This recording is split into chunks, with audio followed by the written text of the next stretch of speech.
Ano po yung mga advantage ng breastfeeding? Yan. Una, yung mother and child bonding. Siyempre, pagka nagbe-breastfeed ka, mag-eye to eye pa kayo ng baby. So, yun. Isa, malinis po yung breast milk.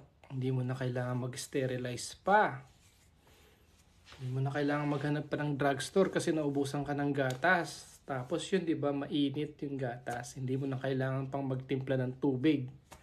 So mag-breast milk ka na lang, mag-breastfeeding ka na lang. Tapos yung breast milk, meron din po yung mga vitamins.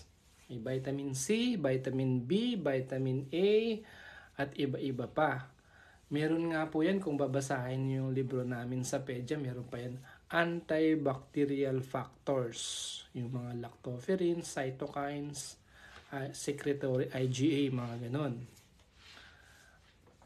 Yun. So, kaya ina-advise namin yung mga nanay, mas maganda is to continue breastfeeding. Yun lang po.